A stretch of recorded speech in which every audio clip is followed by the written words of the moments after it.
ibintu muri iyi mihanda noneho sinzi ahantu ndi bubikwize, ntago nyine byanyobeye.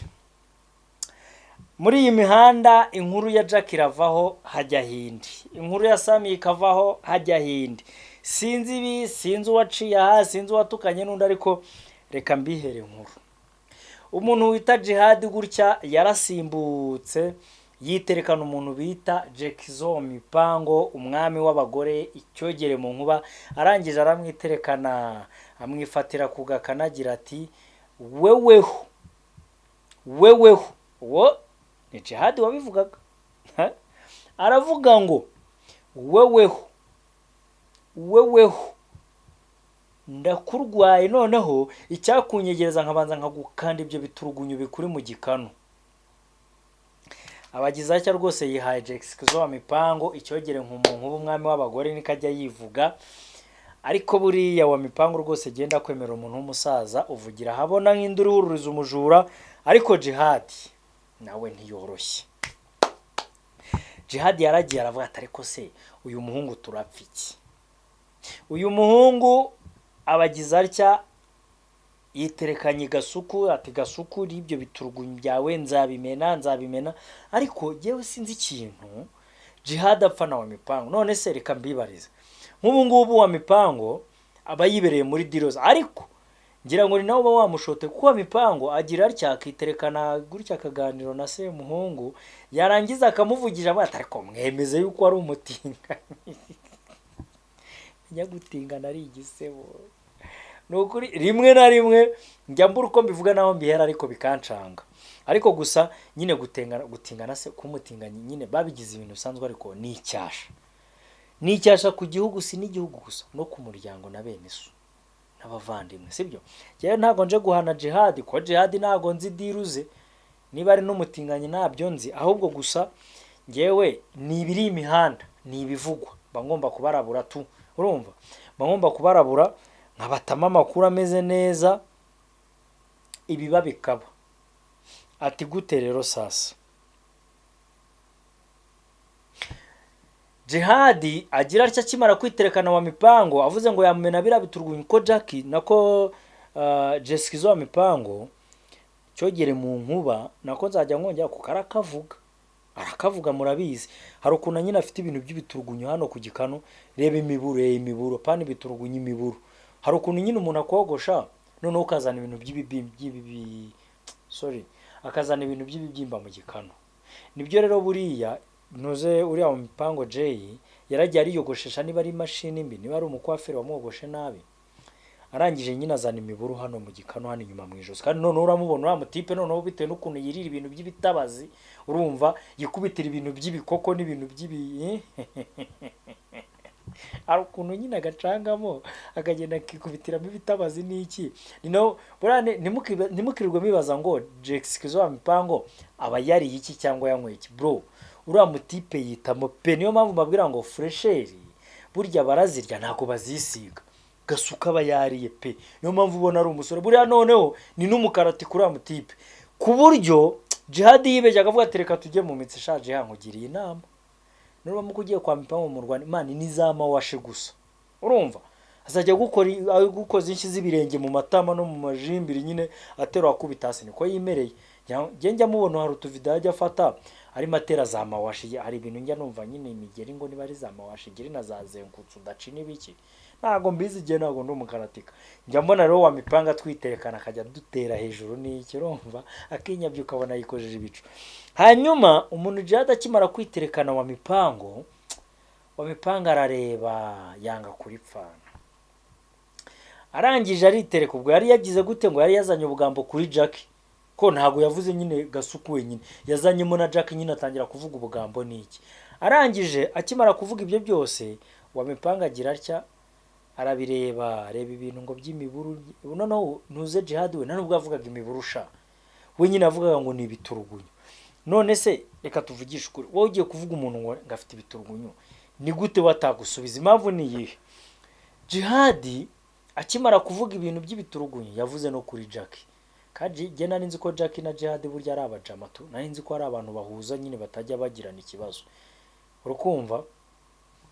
baraciringa n'iki bagira gute, ariko nyine natungwe no kumva nyine Jihad nawe hari utugambo ngo yavuze kuri Jack muri iyi minsi ubuzima bwa Jack butameze neza, yirwariye ari mu bitaro.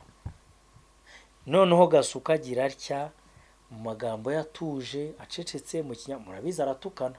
Gasuku iyo yagututse man nyine aranakugirisha, cye nta nubwo natinyuka kubivuga nkanjye, reka kumwitse hari ibintu tutari tuvuga, nyine tugira indangagaciro na kirazira. Murabizi hari ibintu abana batagomba kureba, kandi bino ingeri zose zirabireba nubwo biba bitemewe. Ariko noneho tugerageza no gushyiramo agaciro tukavuga ngo twiyubahe, tutagira ibyo tuvuga ahubwo tugira ibindi tuvuga. Nakari gaciyemo Jeskizo yitonze mu kinyabupfura arangije avuga ati we Jihad reka nkubwire, Jihad witwa Jihad udasiramuye. Agira gutya amwibutsa ko Jihad adasiramuye, amwibutsa ibintu byo kwikinisha no gushyira amavideo hanze bamutinga, amwibutsa ibintu byo kuba yitwa Jihad, kandi tuzi ko ba Jihad bose baba ari abasilamu, noneho baranakebwe, ndavuga gusiramurwa. Ariko Gasuku we yaragiye akubita ikintu hari aravuga ati Jihad wibagiwe ko udasiramuye kweri. Imagine man, none ngiye birambabaza, hari ukuntu Gasuka avuga ikintu nkumva amabere yikoze ntonsa ntanayagira sha. Ibaze kugira ngo amabere yikora utonsa utanayagira. Umuhungu muzima agira atya amwibutsa yuko yitwa Jihad, ariko Jihad udasiramuye. Subwo aracyari Jihad nawe byibaze kweri. Unyumvira ibintu wa Mipango yavuze, arangije aravuga ngo niba bikunaniye gufasha Jack mu buzima buba arimo nk'umuntu urwaye, ariko wijya no kumuvuga ngo nurangiza kumuvuga uzunamvuge. Wa Mipango yagize gute, we yakatiye Jack, bivugwa ko nubundi bashobora kuba bari bafitanye ikibazo, ariko ubundi ikibazo kiri hagati ya Mipango na ntuze na Jihad nuko Jihad wa Mipango agira gutya akazana Semuhungu kuri space cyangwa se na live ya TikTok, yarangiza akamuga atari kubundi vugisha ukuri uri umutinganyi. Jihad we si umutinganyi, Semuhungu avuga ati yego ko uriya ni umuti. None bano bahungu bavuga ngo nabatinganyi, ni ukuvuga ngo ibintu byabo ni hanze ntabanga bagira. Hase koko n'ubundi waba witwara nk'abagore uri umugabo ufite igitsina cy'abagabo warakiyemeje, ubundi irindi banga wagira n'irito. Iyo tuvugisha ukuri ngiye rimwe na rimwe njyangira gutya nkagira ibintu mvuga ariko nkanasobanuza. Tujye tuvugisha ukuri, ubundi waba wararangije guta umuco, waba wararangije kwibagirwa indangagaciro zawe. Repetition ni ngombwa bro, irakonta. Ubundi hari ikindi wagira mwibanga.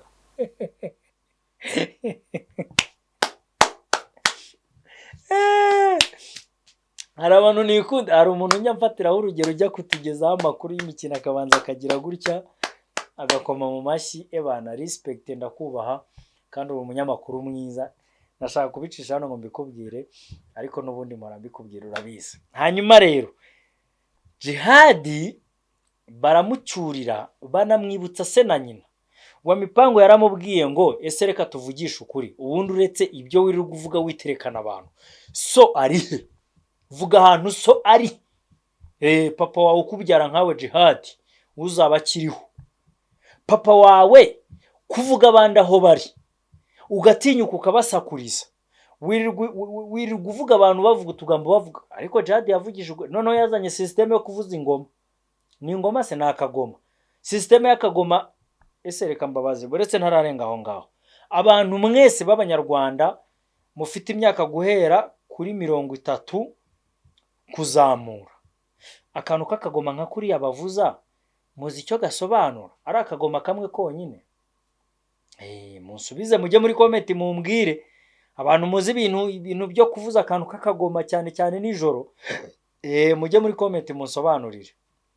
Ubwo hari abantu bahise biyumva cyangwa se bahise bumva ko babazi iyo deal, mumbwira ako kantu muzi icyo gasobanura. Jihad rero yagize gutya akazana kuki kuri cano atangira kukatuvugiriza, ubwo sinzi icyo ari maramininga rero.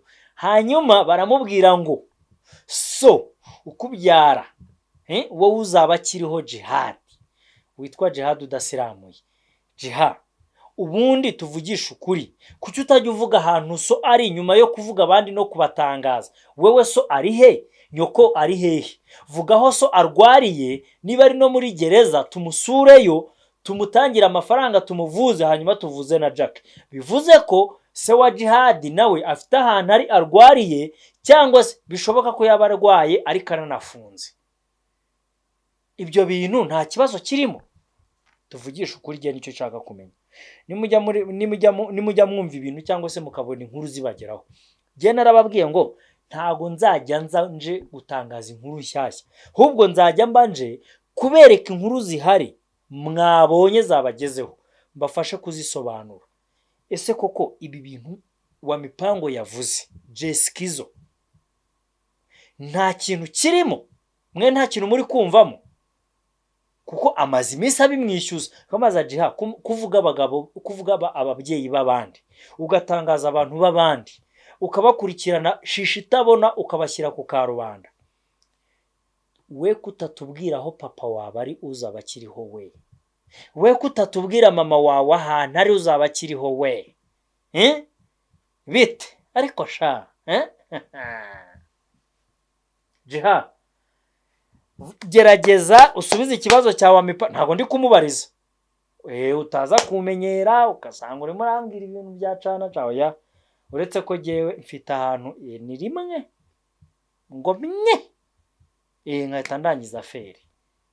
Urabizi kwanze.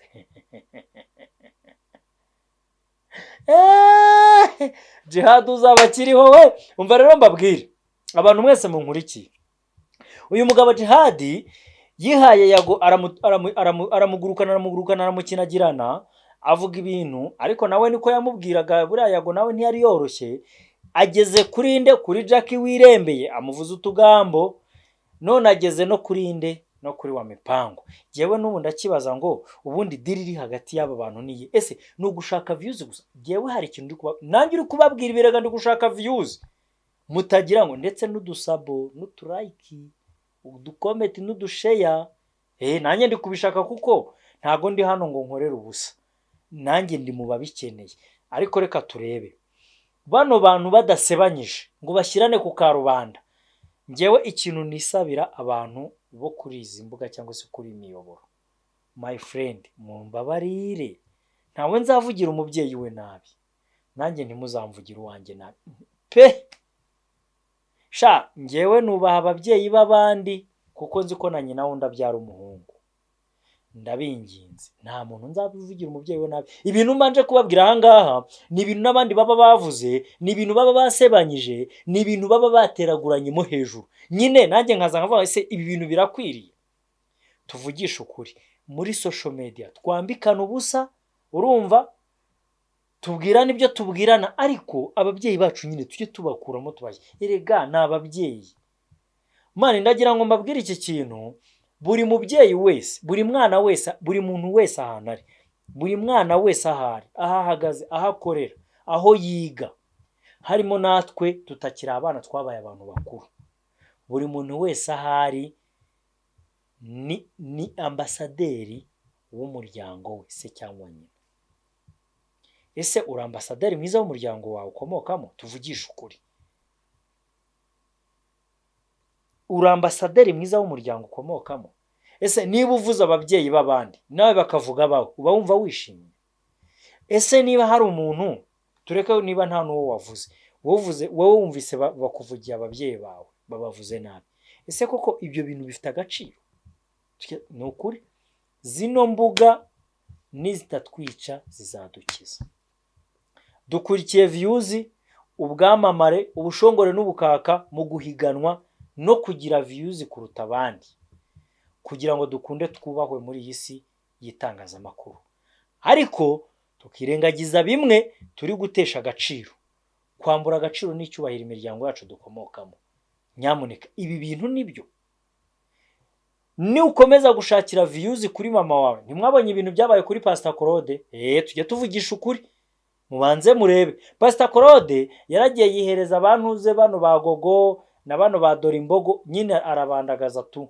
Kubandagaza mvuga no kubatesha agaciro no gushaka views no kubakina ku mubyimba kandi biviriye mu mubiri, sibyo? Ejo bundi ajya kwa Rwanda ratabaza ngakeneye ubufasha bw'amafaranga, amasengesho n'ibitekerezo.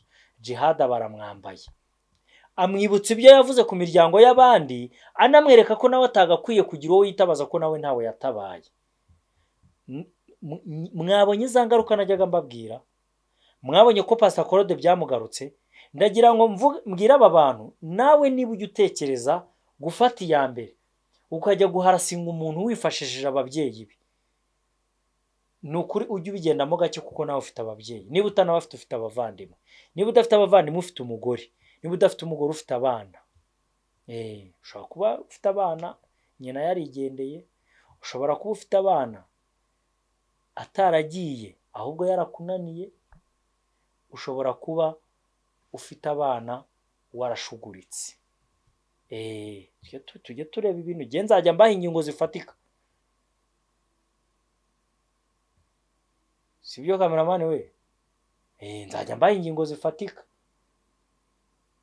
Ariko ibintu byo kugenda wafashe umubyeyi w'umuntu umushyize ku karubanda, uramwanditse, umuvuze uko ari n'uko atari, ariko man gereka mbibarize, ubundi mwumva mukeneye iki? Cyo tuvugisha ukuri. Fasha ababyeyi b'umuntu, ufasha abavandimwe b'umuntu. Man, mwebwe mwikubitanira ibipfusi byanyu mu ma YouTube yanyu, urumva? Nayo ma views mwamurwanira, mucirane mu maso, musuzugurane, babibahere views to mugende muve mu nzira mu bisabana. Ejo mugaruke mukora ibindi biteye isoni nkabyo, musuzugurika ariko views muzibone. Ariko ababyeyi banyu mubihorere. Niba kwiyubaha no kubaha imiryango yanyu bibananiye, cyangwa se kubaha imiryango yanyu no kubaha iy'abandi bibananiye, mwebwe ibyo bindi mubireke mujye mu byanyu. Mutukane, mwambikane ubusa, mugirane gute, ibindi mugire gute, mubivemo. Nicyo ngicyo gendimo mbisabira. Turumvikana? Nese uragiye wambitse umuntu ibara, umuvuyeho ugiye ku wundi, man, bino bintu bizabageza kuki? Noneho bino bintu mwamukora mwamwirengagije yuko bitajya bisibangana. Bishobora kugukoraho nyine bikasa nabi, bikagira gute, wowe biri ukagenda kuri YouTube ukabisiba. Ariko wirengagije ko hari abantu baba barabibitse, urumva, hahandi koto ntoya cyane bazahita babikugarura bakakwereka iyo image. Sinzi niba utari murabyumva, kuko aka kanya buri muntu wese hari ikintu agira nk'igikangisho kuri mugenzi we. Iyo udakangishije umuntu amategeko, umukangisha kumushyira ku karubanda. Iyo udakangishije umuntu, reka nkwereke, muribuka neza ko hari abantu mu mezi make ashize bagiye bashyirirwa ubwambure bwabo hanze bitewe n'ibyo banze kubahiriza. Umuntu nyine kuko azi ko afite ubusa bwawe, akajya hari agatangira akakubwira ati urabizi ko ngufite, urakora ibi, nutabikora nanjye ndagukorezamo. Warangiza wakwigagarika cyangwa se wakwanga kumva ibyo gusa bitewe n'uko bigoye, cyangwa se utabifite, cyangwa se utabona naho bivana, agahita agira gute, agahita gushyira ku karubanda. Ntabwo nshatse kubavuga amazina, nanjye naba ngiye gukurura irindi tiku cyangwa se kuzana ibyarangiye, ariko tujye tuvugisha ukuri. N'ubundi nuko biba bimeze. Hari abantu bagenda bakangisha abandi ibyo ngibyo da, kuko azi ko afite ariko nkibaza ngo nk'umuntu w'umuginga cyangwa se nk'umuntu w'umusenzi wifata akagenda akifata video ku karubanda yambaye ukuri, kuko ubusa bwo ntibubaho. Nta muntu n'umwe Imana yigeze ikura mu nda ya nyina yambaye ubusa. Ubusa ni ubusa nyine, ubusa ni ubusa. Nibyo njya mbwira abantu, ubusa ni ubusa. Buriya umuntu aba yambaye ukuri. Nta muntu wambara ubusa, uba umuntu yambara ukuri. Ubwo sinzana iryo jambo ubusa ryavuye nakuze ndyumva, ariko nyine nta muntu wambara ubusa. Umuntu yambara ukuri kuko Imana iba yarakuremye nkawe. Niba bivuga ngo jya ureba umuntu mu ishusho y'Imana, none se Imana ni ubusa? Tujye tuvugisha ukuri. Niyo mpamvu mbabwira ngo Imana ni ukuri, ni ijambo, ni umwuka. Rero nta muntu wambara ubusa, yambara ukuri. Ariko njye nkibaza ngo nk'umusenzi ujya ku karubanda agakuramo imyenda, akifata video yarangiza ngo yoherereje umuntu ngo nzabakunzi n'ibiki, ariko ibyo bintu muba mukora ni ibiki? Muba bazima mu mutwe? Mugira ikihe kibazo? Ni ubuhe burwayi nyine bubabamo ku buryo mugeraho mwishyira ku karubanda, ugasanga ntimuzi n'ibyo murimo. Ejo umuntu akarinda yagufatirana akakubwira ibyo ashaka, akagukoresha ibyo ashaka, nawe ukemera ukabikora da. Ukabikora kugira ngo hatagira umuntu ukushyira hariya tukakubona izuba riva. Ibyo bintu abanyarwanda mu byihane, Imana imushakire views mu bindi.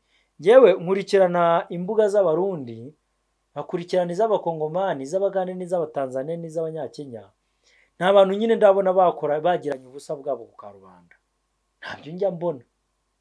Ariko hano mu Rwanda umuntu aracira hasi gatoya ngo vuga nkwereke, wacanga ati nkora nkwese. Ako se ibi bintu njye mujya munyobera n'ukuri kw'Imana. Tuvugisha ukuri ngo turatugabane niwanga, Imana yitura tugabane niwanga bimeneke. Imana izajya ibakozamo bamwe muri mwe muzajya mwisanga naho mutazi. Gusa ndabashimira ko mwankurikiye kandi twagiranye ikiganiro cyiza. Mukore subscribe, like, sharing ndetse na comment. Ibindi biganiro n'ubutaha twibanire 5 kwa 5. Mwakoze kuza, kugira ibihe byiza.